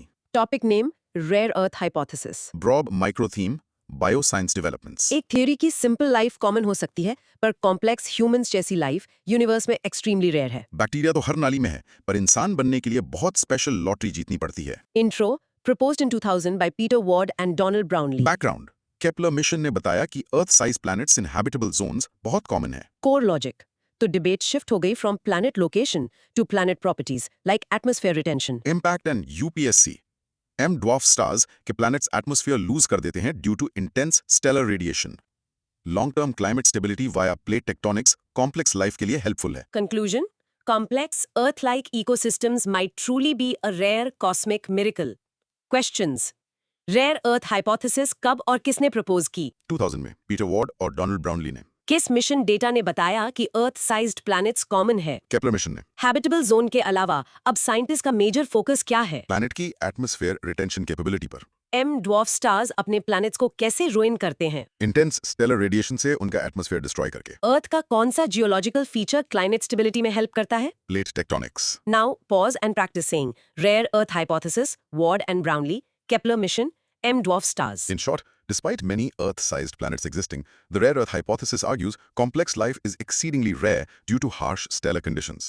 Topic name: Earth Rotation and Revolution. Broad micro-theme, deep space. हम Earth की massive speed feel क्यों नहीं करते? क्योंकि speed constant है. एक smooth highway पर गाड़ी 100 की स्पीड पर हो, आंखें बंद करके आपको स्पीड फील नहीं होगी until ब्रेक्स लगें। Intro: We don't feel Earth moving क्योंकि everything around us moves with it at the exact same constant speed. Background: Earth rotates at 1600 kilometers per hour at the equator और सन के around 107,000 kilometers per hour से revolve करती है। Core logic: Human inner ears motion तभी detect करते हैं जब acceleration हो. Constant smooth motion डिटेक्ट नहीं होता. इम्पैक्ट एंड यूपीएससी, हम मोशन इनडायरेक्टली ऑब्जर्व करते हैं थ्रू स्टार मूवमेंट्स या time measurements. Visually sky constant लगता है। Conclusion: Our senses are built to detect change, not constants. Let's do the questions. Earth equator पर किस स्पीड से rotate करती है? लगभग 1600 kilometers per hour। Earth सन के अराउंड कितनी स्पीड से रिवॉल्व करती है? About 107,000 kilometers per hour। हमारी बॉडी का कौन सा पार्ट मोशन डिटेक्ट करता है? Inner ears, इनर ईयर किस टाइप का मोशन सेंस करता है? सिर्फ एक्सेलरेशन यानी चेंज इन स्पीड या डायरेक्शन। हम डायरेक्टली स्पीड ऑफ अर्थ क्यों नहीं फील करते? क्योंकि मोशन स्मूथ और कांस्टेंट है और हमारा एटमॉस्फेरिक एनवायरनमेंट साथ मूव करता है। Now pause and practice saying constant speed, inner ear acceleration, 1600 kilometres per hour. In short, we can't feel Earth's dizzying revolution because our inner ears only detect acceleration, not constant speed. Finally, topic name: Gaganyaan and astronauts. Broad micro theme, deep space. ISRO का monumental mission to send Indians to space using indigenous tech. India का अपना private space Uber service, finally launching humans. Intro: ISRO plans launch in the first quarter of 2027. Background: 3 test launches होंगे, पहले 2 uncrewed और एक robot के साथ। Total 8 missions planned by 2028। Core logic: first uncrewed mission में Vyommitra humanoid robot जाएगा. Final mission में 3 members की क्रू को 400 किलोमीटर ऑर्बिट में 3 डेज के लिए भेजा जाएगा. इम्पैक्ट एंड यूपीएससी नेवी के साथ well deck trials of crew module complete हुए हैं। HLVM-3 असेंबल हो रहा है। एक मेजर माइलस्टोन ये है कि एस्ट्रोनॉट शुभांशु शुक्ला ISS गए हैं विया NASA collaboration. Conclusion: India is solidly cementing its place as a human spaceflight superpower. Final round of questions. Gaganyaan का मैन्ड लॉन्च एक्सपेक्टेड कब है? First quarter of 2027। मिशन से पहले कितने टेस्ट लॉन्चेस प्लान्ड हैं? 3, 2 अनक्रूड और एक रोबोट के साथ। अनक्रूड फ्लाइट में कौन सा ह्यूमनॉइड रोबोट जाएगा? Vyommitra. Crew module well deck trials किसने जॉइंटली कंडक्ट किए? इसरो और इंडियन नेवी ने। ISS ट्रैवल करने वाले रीसेंट इंडियन एस्ट्रोनॉट का नाम क्या है? Shubhanshu Shukla. Now pause and practice saying Gaganyaan 2027, Vyom-Mitra robot, HLVM-3, Shubhanshu Shukla. In short, ISRO's Gaganyaan will launch astronauts by 2027, preceded by tests with the Vyom-Mitra robot and critical sea recovery trials. That was an incredible journey. हाँ दोस्तों, let's do a final recap. आज हमने देखा GB11 treaty और animal blood bank network in bioscience. Luna deep dive में GRAIL mission, lethal moon dust, lunacrete और moon day events cover किए। Deep space dynamics में Theia collision, solar flares, spectroscopy और She's ancient catalog थे. Stellar mysteries में nested fusion, HO 315 planets, ASCAP's CME 38 last visitor और Andromeda merger था। Galactic giants में Alaknanda galaxy, JWST, super kilonova explosions और massive black hole mergers देखे। और finally Mars and home में jarosite clocks, Mars sparks, lost MAVEN spacecraft, rare Earth hypothesis, Earth's invisible rotation और हमारा proud Gaganyaan mission. एक final provocative thought दोस्तों, हमने Mars पर फ्रिक्शन से बनने वाले इलेक्ट्रिकल स्पार्क्स डिस्कस किए। अगर ये एक्सट्रीम केमिकल रिएक्शंस परमानेंटली चल रही हैं तो क्या ये पॉसिबल है कि यही स्पार्क्स एंशिएंट लाइफ के ऑर्गेनिक सिग्नेचर्स को कॉन्स्टेंटली इरेज कर रहे हैं even before our rovers can dig them up? थोड़ा सोच लो इस बारे में। माइंड ब्लोइंग थॉट दोस्तों, keep questioning everything, rehearse these facts and we will catch you in the next deep dive. See ya. Imagine करो दोस्तों, एक 1972 का सोवियत स्पेसक्राफ्ट अचानक 50 साल बाद बे ऑफ बंगाल में आ गिरे। या फिर स्पेस के एक्सट्रीम वैक्यूम में वाटर बियर्स यानी टार्डीग्रेड्स मजे से जिंदा रहे। है ना एकदम माइंड ब्लोइंग। हेलो दोस्तों, आज के इस डीप ड्राइव में हम यूपीएससी पर्सपेक्टिव से स्पेस टेक को पूरी तरह डीकोड करेंगे। बिल्कुल, हम PSLV failures, GSAT 7R, Tamil Nadu space policy और चंद्रयान 5 जैसे टॉपिक्स कवर करेंगे। हाँ, और उसके साथ ही स्पेस बेस्ड सर्वेलेंस, एक्सियम 4 के माइक्रोग्रेविटी एक्सपेरिमेंट्स, SAR टेक्नोलॉजी और हनले डार्क स्काई रिजर्व के साथ साथ नेशनल स्पेस लॉ जैसे हर एक टॉपिक को डिटेल में डिस्कस करेंगे। तो दोस्तों अपनी सीट बेल्ट बांध लो, क्योंकि ये डीप डाइव बहुत ही एनर्जेटिक और डिटेल्ड होने वाला है। तो चलो बिना किसी डिले के शुरू करते हैं। टॉपिक नेम है कॉस्मोस 482 एंड एक्सियम 4। और इसका ब्रॉड माइक्रो थीम है space debris and private space flight. अगर हम एक शॉर्ट डेफिनेशन की बात करें तो एक्सियम 4 ISS के लिए 4th प्राइवेट एस्ट्रोनॉट मिशन है। और कॉस्मोस 482 एक 1972 का सोवियत एरा स्पेसक्राफ्ट है जो हाल ही में अर्थ पर री एंटर हुआ है। इसको ऐसे समझो दोस्तों, जैसे कोई 50 साल पुरानी विंटेज कार अचानक किसी मॉडर्न हाईवे पर प्रकट हो जाए। वैसे ही कॉस्मोस 482 बे ऑफ बंगाल में स्प्लैश हुआ। अब कंटेंट डिस्कशन पर आते हैं। इंट्रोडक्शन ये है कि गगनयान के एस्ट्रोनॉट्स अभी इसरो के एस्ट्रोनॉट्स ट्रेनिंग फैसिलिटी बेंगलुरु में ट्रेनिंग ले रहे हैं। बैकग्राउंड की बात करें तो कॉस्मोस 482 असल में वीनस लैंडिंग के लिए वीनेरा प्रोग्राम का हिस्सा था, लेकिन एक रॉकेट मैलफंक्शन की वजह से वो अर्थ ऑर्बिट में ही फंस गया। इसका कोर लॉजिक समझना जरूरी है। इस क्राफ्ट की री एंट्री अनप्रेडिक्टेबल क्यों थी? इसका रीजन था हाई सोलर एक्टिविटी और स्पेसक्राफ्ट की डिटीरियोरेटेड कंडीशन। तहत सर्वाइविंग डिब्रीज लीगली उस देश को बिलोंग करेगा जिसने उसे लॉन्च किया था, यानी रशिया को। स्पेस डिब्रीज रेगुलेशंस आजकल यूपीएससी प्रीलिम्स के लिए एक बहुत हॉट टॉपिक है। कंक्लूजन ये है कि स्पेस ट्रीटीज डिब्री ओनरशिप को स्ट्रिक्टली डिफाइन करती हैं। अच्छा दोस्तों, की रिवीजन के लिए थोड़ा क्रॉस क्वेश्चनिंग करते हैं। तुम बताओ, कॉस्मोस 482 किस प्रोग्राम का पार्ट था? वेनेरा प्रोग्राम का, वीनस के लिए। मेमोरी हैक याद रखना दोस्तों, V फॉर वेनेरा और V फॉर वीनस। सही कहा। अच्छा, डिब्री लीगली किसको बिलोंग करेगा? रशिया को, यूएन स्पेस ट्रीटीज के अंडर। और एक्सियम 4 का लॉन्च प्रोवाइडर कौन है? SpaceX, under contract with axiom space. Astronauts कहाँ ट्रेन हो रहे हैं? ISRO के ATF बेंगलुरु में। और री एंट्री अनसर्टेनिटी का मेन रीजन क्या था? हाई सोलर एक्टिविटी और स्पेसक्राफ्ट की डिटीरियोरेटेड कंडीशन। विनेरा प्रोग्राम। इन शॉर्ट दोस्तों, कॉस्मोस 482 का गिरना इंटरनेशनल स्पेस डेब्रीज ट्रीटीज के इंपॉर्टेंस को हाईलाइट करता है। चलिए आगे बढ़ते हैं। टॉपिक नेम है PSLV C61 फेलियर। और इसका ब्रॉड माइक्रो थीम है earth observation satellite launch glitch. Short definition ये है कि PSLV C61 मिशन फेल हो गया क्योंकि थर्ड स्टेज में टेक्निकल ग्लिच आया, जिसकी वजह से EOS 09 सन सिंक्रोनस पोलर ऑर्बिट यानी SSPO में प्लेस नहीं हो पाया। इसका रियल लाइफ एग्जांपल ऐसे लो जैसे हाईवे पर ओवरटेक करते वक्त अचानक कार के इंजन का प्रेशर ड्रॉप हो जाए। वैसे ही रॉकेट के थर्ड स्टेज में प्रेशर फॉल हो गया। इंट्रोडक्शन में बता दें कि ये PSLV का 63rd फ्लाइट था। और PSLV XL कॉन्फ़िगरेशन में ये 27th फ्लाइट था। बैकग्राउंड देखें तो EOS 09 radar imaging specifically SAR और C बैंड डेटा लिंक के लिए डिजाइन किया गया था, सिविलियन और डिफेंस सर्वेलेंस के लिए। और ये RIS-81 हेरिटेज बस पर बना था। कोर लॉजिक ये है कि फेलियर का कारण सॉलिड रॉकेट मोटर में चेंबर प्रेशर का गिरना था, जो पोस्ट एटमॉस्फेरिक फेज में हाई थ्रस्ट देता है। रियल वर्ल्ड इम्पैक्ट ये है कि ये PSLV का सिर्फ तीसरा फेलियर है, 1993 और 2017 के बाद। इससे पहले NVS-02 navigation satellite valve malfunction से फेल हुआ था। कंक्लूजन ये है कि हाईली रिलायबल रॉकेट्स में भी अनप्रिडिक्टेबल टेक्निकल ग्लिचेस आ सकते हैं। चलो क्विक क्रॉस क्वेश्चनिंग करते हैं। तुम बताओ, PSLV C61 फेलियर का एग्जैक्ट टेक्निकल रीजन क्या था? थर्ड स्टेज के सॉलिड रॉकेट मोटर में चेंबर प्रेशर का फॉल होना। EOS 09 किस टेक्नोलॉजी पर बेस्ड था? सिंथेटिक एपर्चर रेडार यानी SAR और C बैंड डेटा लिंक पर। PSLV का सक्सेस या फेलियर ट्रैक रिकॉर्ड कैसा रहा है? 63rd फ्लाइट में ये सिर्फ थर्ड फेलियर था। EOS 09 किस सैटेलाइट के हेरिटेज बस पर बना था? RISAT-1 हेरिटेज बस पर। और NVS 02 सैटेलाइट क्यों फेल हुआ था? वाल्व मैलफंक्शन के कारण ऑर्बिट रेजिंग के टाइम पर। Now pause and practice saying EOS 09 was designed for radar imaging using SAR and C band. In short, third stage pressure drop ने PSLV C61 के SSPO mission को रोक दिया। अगला टॉपिक उठाते हैं। टॉपिक नेम है the role and structure of PSLV. Broad micro theme है लॉन्च व्हीकल स्टेजेस। इसका शॉर्ट डेफिनेशन ये है कि पीएसएलवी एक 4 स्टेज रॉकेट है जो सैटेलाइट्स को सन सिंक्रोनस पोलर ऑर्बिट्स यानी एसएसपीओज में डालता है। रियल लाइफ एग्जाम्पल के लिए सोचो, जैसे एक 4 स्टेज रिले रेस होती है जहां हर रनर की अलग एनर्जी ड्रिंक होती है। वैसे ही पीएसएलवी के 4 स्टेजेस अलग अलग फ्यूल यूज करते हैं। इंट्रोडक्शन देखें तो पीएसएलवी इसरो का मोस्ट रिलायबल लॉन्चर है। बैकग्राउंड ये है कि इसने चंद्रयान 1 और मार्स ऑर्बिटर जैसे हिस्टोरिक मिशंस लॉन्च किए हैं। अब दोस्तों इसका कोर लॉजिक ध्यान से सुनना। स्टेज 1 में सॉलिड एचटीबी प्रोपेलेंट यूज होता है। स्टेज 2 में लिक्विड विकास इंजन यूज होता है जिसमें यूडीएमएच और नाइट्रोजन टेट्रोक्साइड होता है। स्टेज 3 वापस सॉलिड एचटीबी यूज करता है और स्टेज 4 में लिक्विड ट्विन इंजन्स होते हैं जो मोनोमिथाइल हाइड्रोजीन यूज करते हैं। रियल वर्ल्ड इम्पैक्ट ये है कि अर्थ ऑब्जर्वेशन सैटेलाइट्स के लिए ये बैकबोन है। और स्पेस डेब्री जैसे डिफंक्ट स्टेजेस भी इसके कॉन्टेक्स्ट में एक इशू बनते हैं। कंक्लूजन ये है कि सॉलिड और लिक्विड स्टेजेस का ऑल्टरनेशन पीएसएलवी को वर्सेटाइल बनाता है। चलो रिवीजन करते हैं। पीएसएलवी के स्टेज 2 में कौन सा इंजन और फ्यूल यूज होता है? विकास इंजन यूडीएमएच और नाइट्रोजन टेट्रोक्साइड के साथ। स्टेज 1 और स्टेज 3 में फ्यूल सॉलिड है या लिक्विड? दोनों में सॉलिड एचटीबीबी फ्यूल है। पीएसएलवी का मेन टारगेट ऑर्बिट क्या होता है? सन सिंक्रोनस पोलर ऑर्बिट्स यानी SSPOs. Name 2 historic missions launched by PSLV. Chandrayaan 1 और Mars orbiter mission. Space debris में क्या क्या इंक्लूड होता है? मीटियोरॉइड्स जो नेचुरल हैं और डिफंक्ट स्पेसक्राफ्ट या डेड सैटेलाइट्स जो मैन मेड हैं। Now pause and practice saying PSLV has alternating solid and liquid propulsion stages. In short दोस्तों पीएसएलवी 4 स्टेज आर्किटेक्चर के साथ इंडिया का मोस्ट ट्रस्टेड लॉन्च व्हीकल है। मूव करते हैं नेक्स्ट पर।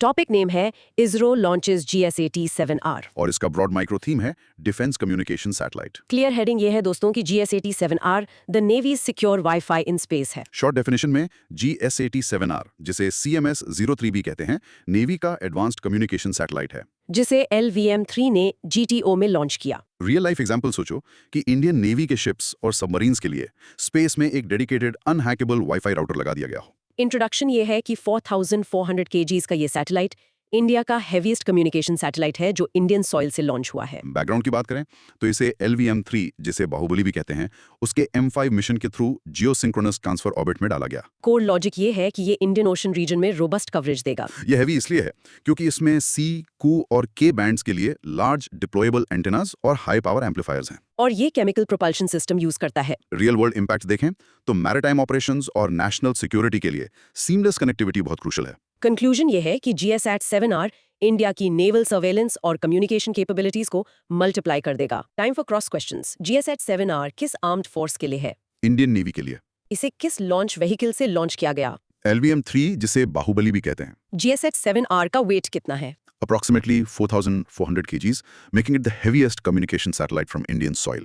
ये कौन से कम्युनिकेशन बैंड्स सपोर्ट करता है? C, Q और Ka bands. LVM-3 सैटेलाइट को इनिशियली किस ऑर्बिट में डालता है? Standard GTO यानी geosynchronous transfer orbit में। Now pause and practice saying GSAT-7R supports C, Q and Ka communication bands. In short दोस्तों GSAT-7R इंडियन ओशन रीजन में नेवी को इनविंसिबल कम्युनिकेशन एज प्रोवाइड करता है। टॉपिक नेम है Tamil Nadu space policy. Broad micro theme है state specific space ecosystem. Short definition है कि तमिलनाडु ने कर्नाटका और गुजरात की तरह अपनी state specific space policy draft की है। रियल लाइफ एग्जांपल लें तो जैसे स्टेट्स IT हब्स बनाते हैं वैसे ही तमिलनाडु अब 10,000 करोड़ इन्वेस्टमेंट के साथ स्पेस टेक हब बन पाए। इंट्रोडक्शन की बात करें तो ये पॉलिसी इंडियन स्पेस पॉलिसी 2023 को कॉम्प्लीमेंट करती है। बैकग्राउंड में तमिलनाडु में पहले से महेंद्रगिरी में इसरो प्रोपल्शन कॉम्प्लेक्स है जहां क्रायोजेनिक इंजन टेस्ट होते हैं। कोर लॉजिक समझो दोस्तों, तूतुकुड़ी का कुलाशेखरपट्टनम इंडिया का सेकंड स्पेसपोर्ट बन रहा है और NIT तिरुचि में STIC यानी स्पेस टेक्नोलॉजी इंक्यूबेशन सेंटर है। रियल वर्ल्ड इम्पैक्ट ये है कि आयन स्पेस के पुश से तमिलनाडु अगले 5 साल में 10,000 जॉब्स और मैसिव इन्वेस्टमेंट्स लाएगा। कंक्लूजन बहुत क्लियर है कि स्पेस टेक अब सिर्फ सेंट्रल सब्जेक्ट नहीं रहा, स्टेट्स एक्टिवली पार्टिसिपेट कर रहे हैं। Cross question time. तमिलनाडु से पहले किन स्टेट्स की स्पेस पॉलिसी थी?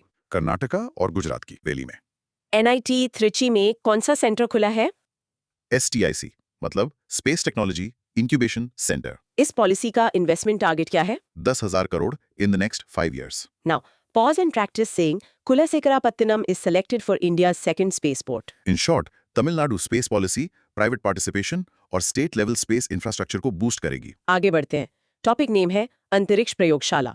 ब्रॉड माइक्रो थीम है space education infrastructure. Short definition ये है कि इन स्पेस ने एकेडमिक इंस्टीट्यूशंस में अंतरिक्ष प्रयोगशाला सेटअप करने के लिए RFP रोल आउट किया है। इसका एग्जाम्पल ऐसे सोचो दोस्तों, जैसे स्कूल में फिजिक्स लैब होती है, वैसे ही अब कॉलेजेस में सैटेलाइट बिल्डिंग की हैंड्स ऑन स्पेस लैब्स होंगी। दोस्तों, एक सेकंड रुको। क्या आपको पता था कि इंडिया स्पेस एजुकेशन में इतना तेजी से आगे बढ़ रहा है? अगर आपको भी ऐसे आहा मोमेंट्स पसंद आ रहे हैं तो अभी थोड़ा टाइम निकालकर लाइक बटन दबा दो और चैनल को सब्सक्राइब कर लो।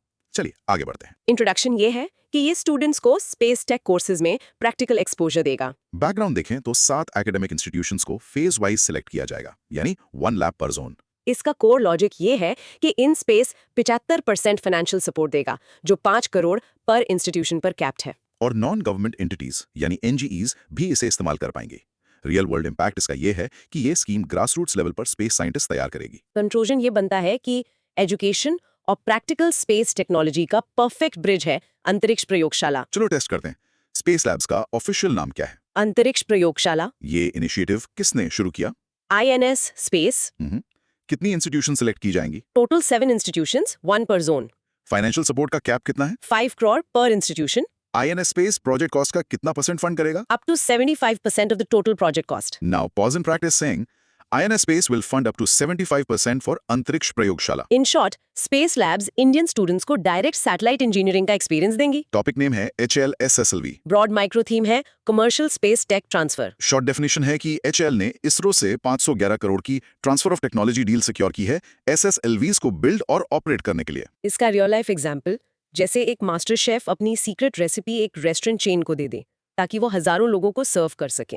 इंट्रोडक्शन ये है कि स्मॉल सैटेलाइट लॉन्च व्हीकल्स यानी SSLVs लियो में 500 kg तक के सैटेलाइट्स प्लेस करने के लिए डिजाइन किए गए हैं। बैकग्राउंड में इसका गोल है SSLV लॉन्चेस को कमर्शियलाइज करना। कोर लॉजिक बहुत सिंपल है। SSLV एक 3 स्टेज व्हीकल है जिसमें 3 सॉलिड प्रोपल्शन स्टेजेस होते हैं और टर्मिनल स्टेज में liquid based velocity trimming module होता है जिसे VTM कहते हैं। रियल वर्ल्ड इम्पैक्ट ये है कि प्राइवेट सेक्टर मैन्युफैक्चरिंग इंडिया को ग्लोबल स्मॉल सैटेलाइट मार्केट का लीडर बना सकती है। कंक्लूजन ये निकला कि TOT डील्स इसरो को R&D पर फोकस करने का टाइम देती है, जबकि PSU और प्राइवेट सेक्टर प्रोडक्शन संभालते हैं। Cross question time.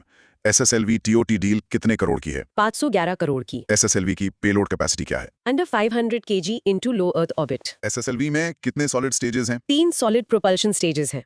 Terminal stage का नाम क्या है? वेलोसिटी ट्रिमिंग मॉड्यूल या VTM। VTM सॉलिड है या लिक्विड बेस्ड? ये एक लिक्विड बेस्ड स्टेज है। Now pause and practice saying SSLV uses a liquid based velocity trimming module. In short, hello अब SSLV रॉकेट्स को कमर्शियली मास प्रोड्यूस करेगा। अगला टॉपिक उठाते हैं।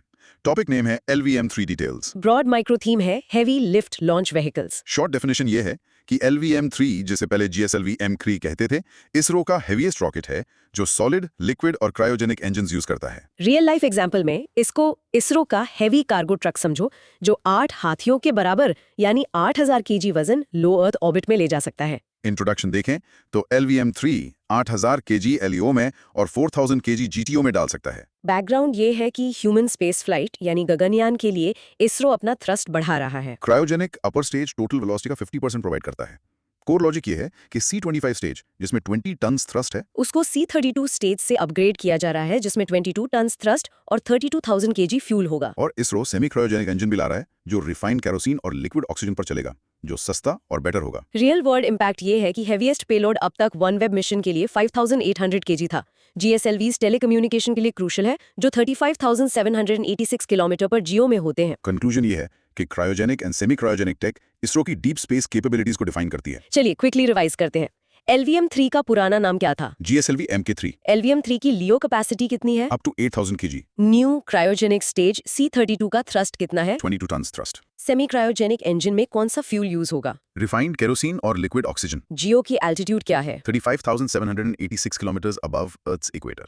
Now, pause and practice saying a semi-cryogenic engine uses refined kerosene and liquid oxygen. In short LVM3 की payload capacity upgrades Gaganyaan और heavy commercial missions के लिए गेम चेंजर हैं। टॉपिक नेम है global space exploration conference. Broad micro theme है international space station collaboration. Short definition है कि GLX 2025 में इसरो और यूरोपियन स्पेस एजेंसी यानी ESA ने ह्यूमन स्पेस एक्सप्लोरेशन पर जॉइंट स्टेटमेंट साइन किया है। एग्जाम्पल के लिए ऐसे सोचो दोस्तों कि 2 बड़ी टेक कंपनीज मिलकर एक नया ग्लोबल डेटा सेंटर बनाए।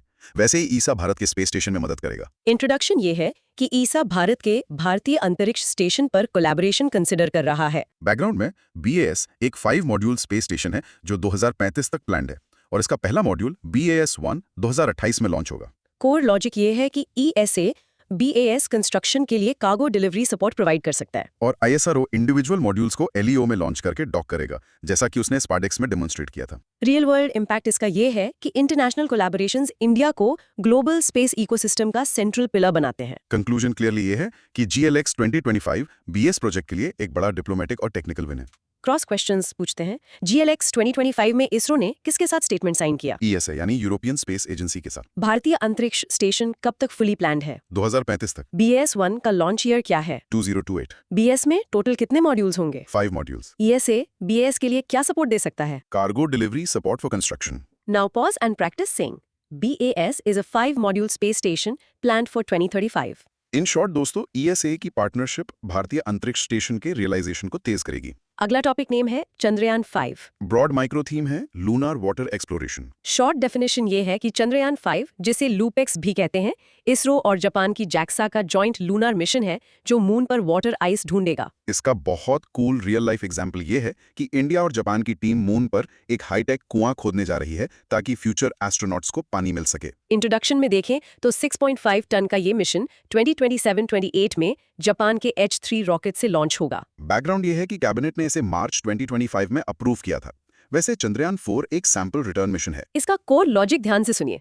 इसरो लैंडर बना रहा है और JAXA 350 kg का रोवर बना रहा है। और ईसा अपना मास स्पेक्ट्रोमीटर देगा, जबकि नासा न्यूट्रॉन स्पेक्ट्रोमीटर्स देगा ताकि इन सिटू एलिमेंटल एनालिसिस हो सके। रियल वर्ल्ड इम्पैक्ट ये है कि लूनर सरफेस पर water resource future space habitation के लिए मोस्ट वाइटल कमोडिटी है। कंक्लूजन ये है कि लूपेक्स 4 बड़ी स्पेस एजेंसीज का अल्टीमेट कोलैबोरेशन है। चलो रिवीजन क्विज करें। चंद्रयान 5 का दूसरा नाम क्या है? लूपेक्स यानी लूनार पोलर एक्सप्लोरेशन मिशन। ये मिशन किस रॉकेट से लॉन्च होगा? जापान के H3 रॉकेट से। रोवर कौन बिल्ड कर रहा है? JAXA, और इसका वेट 350 kg है। नासा लूपेक्स में क्या कंट्रीब्यूट कर रहा है? Neutron spectrometers. चंद्रयान 4 किस टाइप का मिशन है? Sample return mission. Now pause and practice saying Chandrayaan 5 is a joint lunar mission by ISRO and JAXA. In short दोस्तों, लूपेक्स मून पर वाटर आइस कंफर्म करके लूनार कॉलोनीज का रास्ता साफ करेगा। चलिए टॉपिक नेम स्पार्डेक्स 2 देखते हैं। ब्रॉड माइक्रो थीम है in space docking. Short definition ये है कि ISRO second space docking experiment plan कर रहा है जहां 2 सैटेलाइट्स एलिप्टिकल ऑर्बिट में डॉक यानी ज्वाइन करेंगे। इसका एग्जाम्पल जैसे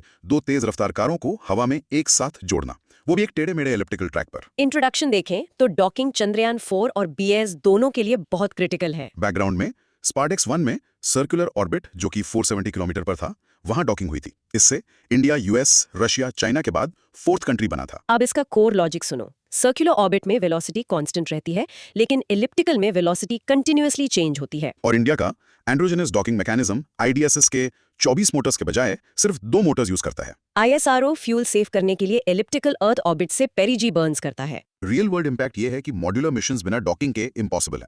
कंक्लूजन निकलता है कि स्पार्डेक्स 2 ISRO की डीप स्पेस प्रिसिजन कैपेबिलिटीज को टेस्ट करेगा। Time for cross questions. SpaDeX 1 किस टाइप के ऑर्बिट में हुआ था? सर्कुलर ऑर्बिट 470 किलोमीटर्स पर। स्पार्डेक्स 2 किस ऑर्बिट में प्लान किया गया है? एलिप्टिकल ऑर्बिट में। इंडिया के डॉकिंग मैकेनिज्म में कितने मोटर्स हैं? Only 2 motors compare to IDSS 24। Docking India को दुनिया की कौन से नंबर की कंट्री बनाता है? 4th country. लूनर ट्रांसफर के लिए ISRO इंजन बर्न्स कहां करता है? At perigee to raise the apogee fuel efficiently. Now pause and practicing.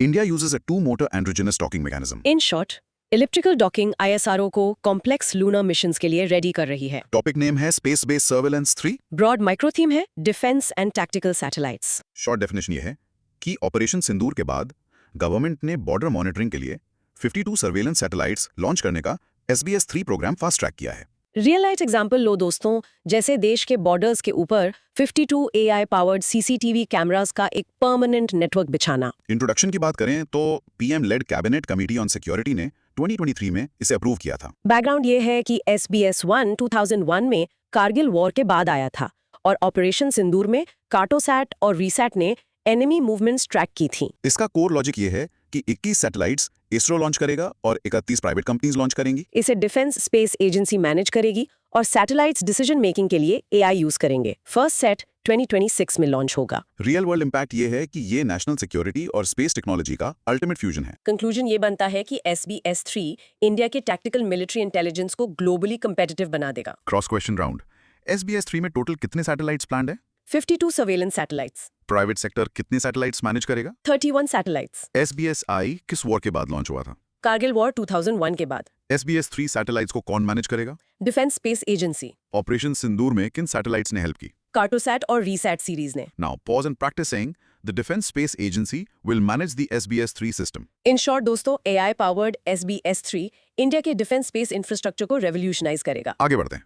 Topic name है Axiom 4 mission detailed. Broad micro theme है Indian astronaut on ISS। Short definition ये है कि Axiom 4 मिशन में Indian astronaut Shubhanshu Shukla Dragon spacecraft में ISS गए थे। इसका नाम ग्रेस था। इसका रियल लाइफ एग्जांपल ऐसे लो जैसे एक पायलट का अर्थ से 400 किलोमीटर ऊपर एक फ्लोटिंग लैब में शिफ्ट होना। इंट्रोडक्शन ये है कि शुक्ला जी राकेश शर्मा के बाद अर्थ ऑर्बिट में जाने वाले फर्स्ट इंडियन बन गए हैं और ग्लोबली स्पेस में जाने वाले 634th पर्सन हैं। बैकग्राउंड में Axiom 4 नासा द्वारा कॉन्ट्रैक्टेड एक कमर्शियल मिशन है। कोर लॉजिक समझते हैं।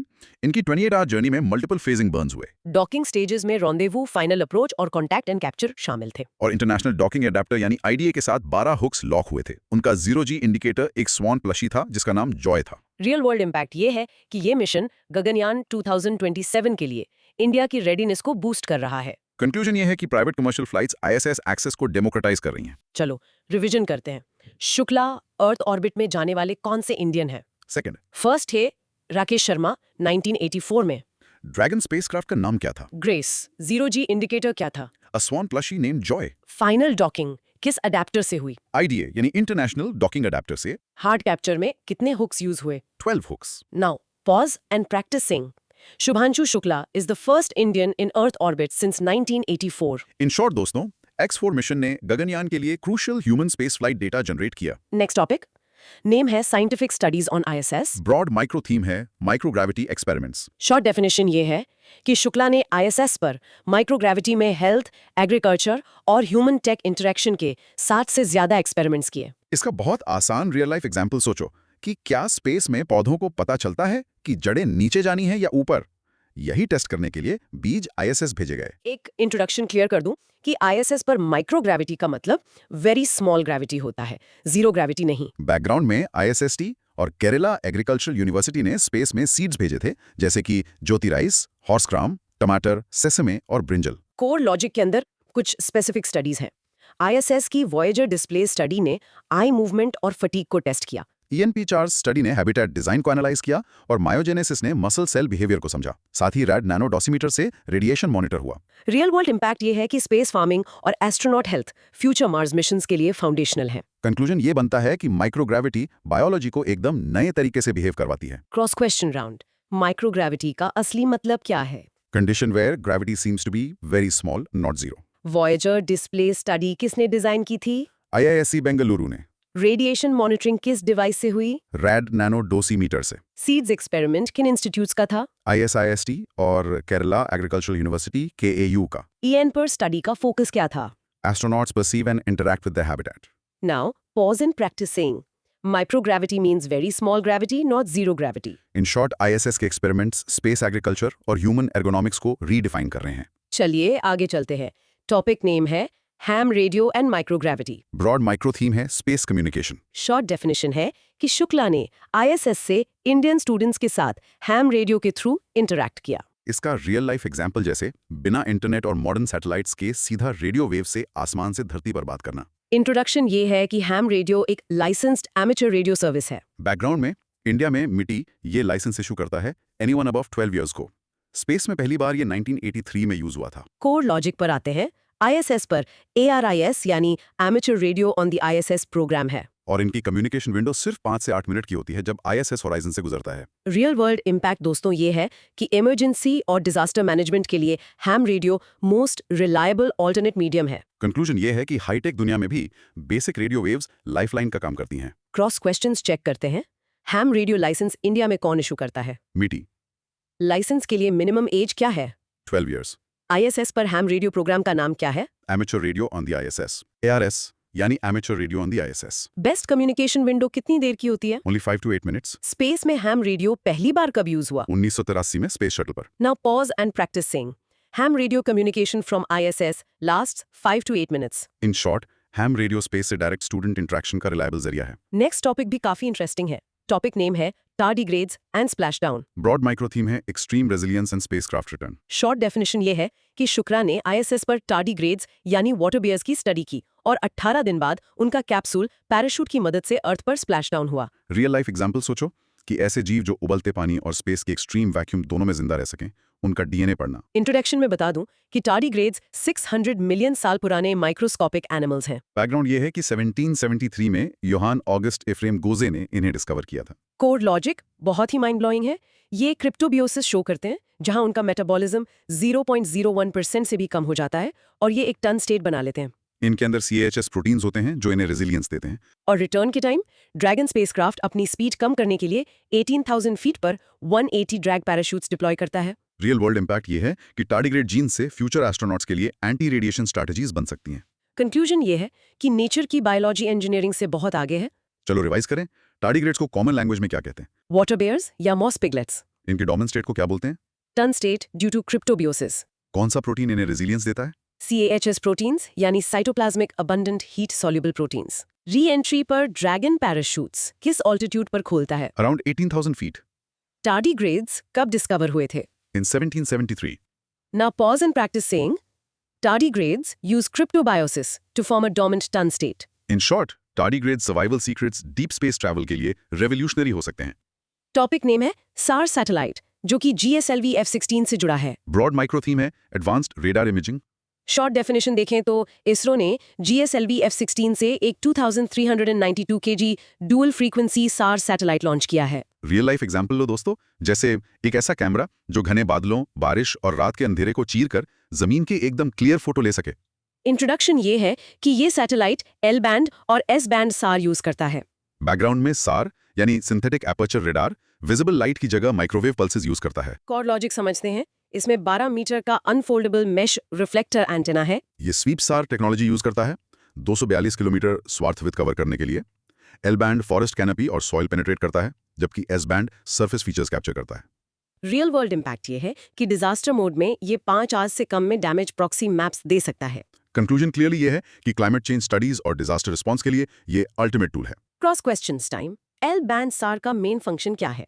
फॉरेस्ट्स और सॉइल को सब सरफेस मैपिंग के लिए पेनिट्रेट करना। एस बैंड SAR क्या कैप्चर करता है?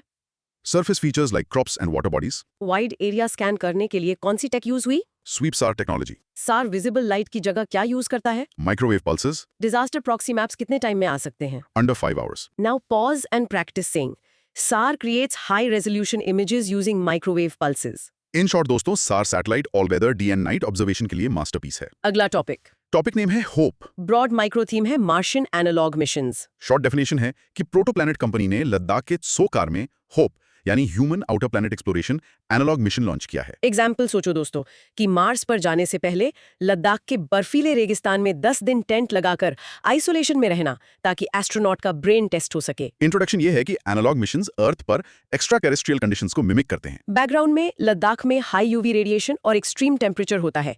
इसरो ने भी वहां लाहम यानी लद्दाख ह्यूमन एनालॉग मिशन किया है। कोर लॉजिक बहुत इंटरेस्टिंग है। रिसर्चर्स ने गुजरात के मतानुमाध में जेरोसाइट मिनरल ढूंढा है, जो 55 मिलियन ईयर्स ओल्ड है। और ये मिनरल मार्स पर भी मिलता है, making it a perfect test bed for rover drilling. Real world impact ये है कि एनालॉग साइट्स स्पेसक्राफ्ट सिस्टम्स और ह्यूमन साइकोलॉजी को वैलिडेट करते हैं। कंक्लूजन ये बनता है कि लद्दाख और कच्छ इंडिया के मार्स एक्सप्लोरेशन के ट्रेनिंग ग्राउंड्स हैं। Revision quiz. हॉप मिशन कहाँ लॉन्च हुआ? टीसो कार लद्दाख में। आइसोलेशन मिशन कितने दिन का है? 10 day isolation mission.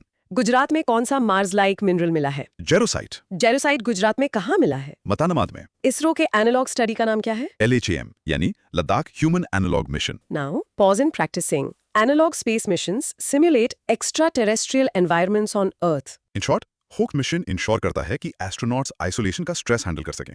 Topic name है Hanle dark sky reserve. Broad micro theme है astronomy and light pollution. Short definition ये है कि हैनले लद्दाख में इंडिया का फर्स्ट डार्क स्काई रिजर्व है, जिसे बोटल 1 रेटिंग मिली है। इसका बहुत सुंदर एग्जाम्पल सोचो।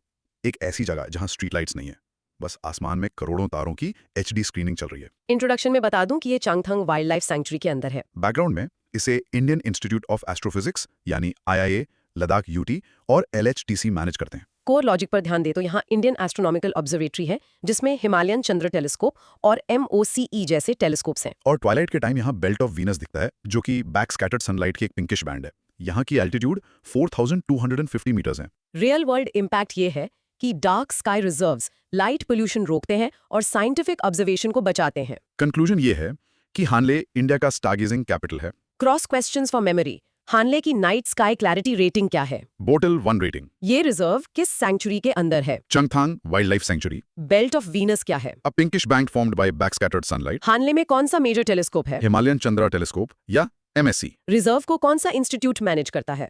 आईआईए यानी Indian institute of astrophysics. Now, pause and practice saying, Hanle Dark Sky Reserve is located in the Changthang Wildlife Sanctuary. In short दोस्तों, हानले का बॉटल 1 स्काई एस्ट्रोनॉमी रिसर्च के लिए वर्ल्ड क्लास कंडीशंस देता है। अगला topic उठाते हैं। टॉपिक नेम है blue bird. Broad micro theme है commercial communication satellites. Short definition ये है कि इसरो के LVM-3M6 ने ब्लू बर्ड सैटेलाइट लॉन्च किया जो स्मार्टफोन्स पर डायरेक्ट सेल्यूलर ब्रॉडबैंड देगा। इसका रियल लाइफ एग्जांपल, जैसे अब पहाड़ों या रेगिस्तान में बिना किसी सेल टावर के सीधा सैटेलाइट से 5G स्पीड इंटरनेट चलाना। इंट्रोडक्शन देखें तो इसे US based AST space mobile ने डेवलप किया है। बैकग्राउंड में ये इसरो का यूएस कस्टमर के लिए फर्स्ट डेडिकेटेड कमर्शियल लॉन्च था। कोर लॉजिक ये है कि ब्लू बर्ड ब्लॉक 2 सैटेलाइट का वेट 6100 किलो है। और ये LVM-3 द्वारा इंडियन सॉइल से लॉन्च्ड हेवीएस्ट पेलोड बन गया है। साथ ही ये लियो में लार्जेस्ट कमर्शियल कम सैटेलाइट है। रियल वर्ल्ड इम्पैक्ट समझो तो direct to smartphone connectivity global internet infrastructure को पूरी तरह डिसरप्ट कर देगी। कंक्लूजन निकलता है कि LVM-3 अब global heavy commercial launch market में स्पेसएक्स को सीधी टक्कर दे रहा है। चलो क्विकली रिवाइज करें। ब्लू बर्ड सैटेलाइट किसने डेवलप किया? 6100 kgs, ब्लू बर्ड का मेन फंक्शन क्या है? High speed cellular broadband directly to smartphones. ये किस रॉकेट से लॉन्च हुआ? LVM-3M6 से। ये इंडियन सॉइल से लॉन्च होने वाला कौन सा रिकॉर्ड होल्ड करता है? Heaviest payload launched by LVM-3 from Indian soil. Now pause and practice saying Bluebird provides direct cellular broadband to smartphones. In short, Bluebird का लॉन्च इसरो को कमर्शियल स्पेस सेक्टर में जायंट बना रहा है। नेक्स्ट टॉपिक नेम है EOS constellation. Broad micro theme है private earth observation.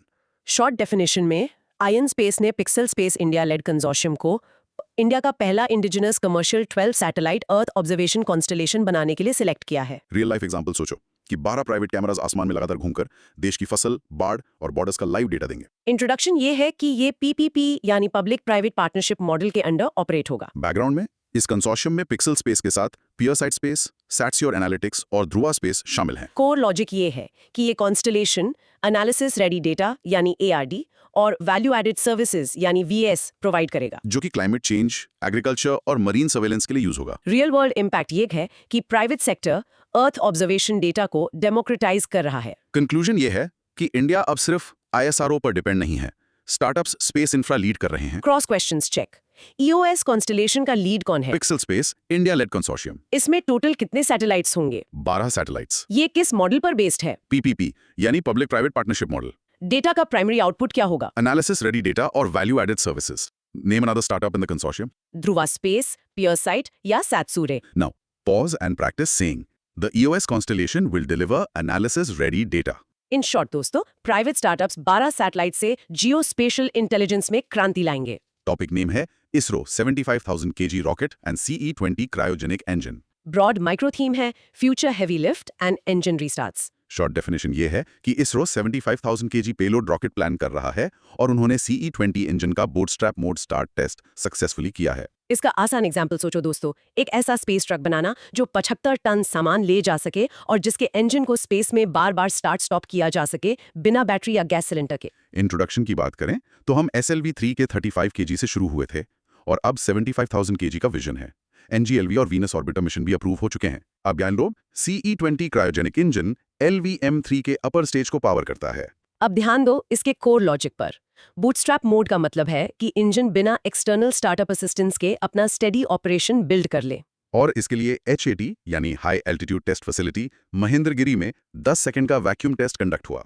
Real world impact ये है कि multiple in flight restarts flexible multi orbit missions के लिए बहुत जरूरी हैं। कंक्लूजन ये है कि इसरो डीप स्पेस पेलोड्स और कॉम्प्लेक्स ऑर्बिट्स के लिए नेक्स्ट जेन टेक मास्टर कर रहा है। Cross questions for memory. ISRO future में कितना पेलोड कैपेसिटी टारगेट कर रहा है? 7,500 kg पेलोड। CE-20 इंजन पर कौन सा टेस्ट हुआ? Bootstrap mode start test. Test कहाँ कंडक्ट हुआ? HAT फैसिलिटी महेंद्रगिरी में। बूटस्ट्रैप मोड क्यों जरूरी है? For multiple in flight restarts without external startup gas. कौन सा नया प्लैनेटरी मिशन अप्रूव हुआ है? Venus orbiter mission. Now pause and practice saying bootstrap mode enables multiple in-flight engine restarts. In short, heavy lift rockets और C-20 bootstrap mode ISRO को interplanetary missions के लिए ready कर रहे हैं। लास्ट टॉपिक नेम है नेशनल स्पेस लॉ और liquid oxygen leak. Broad micro theme है regulation and launch safety. Short definition ये है कि इंडिया में कॉम्प्रिहेंसिव नेशनल स्पेस लॉ की कमी है और दूसरी तरफ इसरो ने स्पेसएक्स फाल्कन 9 के लिक्विड ऑक्सीजन लीक पे वार्निंग फ्लैग की थी। इसका रियल लाइफ एग्जांपल जैसे हाईवे पर ट्रैफिक रूल्स का होना यानी स्पेस लॉ और गाड़ी में फ्यूल पाइप का लीक चेक करना यानी LOX लीक। इंट्रोडक्शन ये है दोस्तों कि अगस्त 23 को हमारा नेशनल स्पेस डे होता है। बैकग्राउंड की बात करें तो इंडिया में आयन स्पेस नॉर्म्स और स्पेस पॉलिसी 2023 जरूर हैं, लेकिन 1967 की आउटर स्पेस ट्रीटी के हिसाब से एक नेशनल लॉ चाहिए जो लायबिलिटी और कमर्शियल राइट्स डिफाइन करे। आयन स्पेस के पास लीगल बैकिंग नहीं है। कोर लॉजिक पर आते हैं। फाल्कन 9 लीक उसके फ्यूल लाइन में क्रैक से था। लॉक्स यानी लिक्विड ऑक्सीजन एक इनविजिबल वेपर बन जाता है। इसीलिए इसका डिटेक्शन अल्ट्रासोनिक माइक्स या थर्मल इमेजिंग से होता है जो बहुत मुश्किल है। इसरो ने वार्न किया कि लॉन्च वाइब्रेशंस इस क्रैक को बढ़ा देते। रियल वर्ल्ड इम्पैक्ट ये है कि स्पेस कमर्शलाइजेशन के लिए स्ट्रिक्ट लॉज और zero error safety protocols foundational हैं। कंक्लूजन बहुत क्लियर है कि रेगुलेटरी एम्पावरमेंट और टेक्निकल कॉशन दोनों साथ साथ चलते हैं। चलो फाइनल क्रॉस क्वेश्चंस करते हैं। नेशनल स्पेस डे कब मनाते हैं? अगस्त 23 को। 1967 की ट्रीटी का नाम क्या है? Outer space treaty. फाल्कन 9 में कौन सा लीक डिटेक्ट हुआ? लिक्विड ऑक्सीजन यानी locks leak. Locks leak detection के 2 टूल्स बताओ। Ultrasonic microphones and thermal imaging. India में रेगुलेटरी बॉडी जिसे लीगल बैकिंग चाहिए। INS space. Now, pause and practicing. The Outer Space Treaty prohibits national appropriation of space. In short दोस्तों, strong space law और rigorous leak testing safe commercial space future की चाबियां हैं। ये तो था हमारा डिटेल्ड एनालिसिस। अब एक क्विक रैप अप कर लेते हैं। बिल्कुल दोस्तों, आज का ये डीप डाइव सच में बहुत एपिक था। एक क्विक रिकैप लेते हैं ताकि सब कुछ याद रहे। पहले हमने देखा कैसे PSLV और LVM-3 जैसे रॉकेट्स इंडिया की बैकबोन है और GS-87R नेवी को सिक्योर कर रहा है। उसके बाद हमने डिस्कस किया कि चंद्रयान 5 यानी लूपेक्स, स्पैडिक्स 2 और बेस कैसे स्पेस एक्सप्लोरेशन के फ्यूचर को शेप कर रहे हैं। फिर हमने एक्सियम 4 मिशन पर शुभांशु शुक्ला की जर्नी, माइक्रोग्रेविटी एक्सपेरिमेंट्स, टार्डीडेज और हैम रेडियो की हिस्टोरिकल डिटेल देखी। और लास्ट में SAR satellites, Hanle dark sky reserve, blue bird और होप मिशन की डिटेल से ये समझा कि टेक ऑब्जर्वेशन और कनेक्टिविटी नेक्स्ट लेवल पर जा रही है। दोस्तों, उम्मीद है आपको ये डिटेल और फैक्ट्स याद रहेंगे। तो बस अपना रिवीजन करते रहो, आसमान की तरफ देखते रहो और सोचने से पीछे मत हटो। मिलते हैं अगले डीप डाइव में। अलविदा।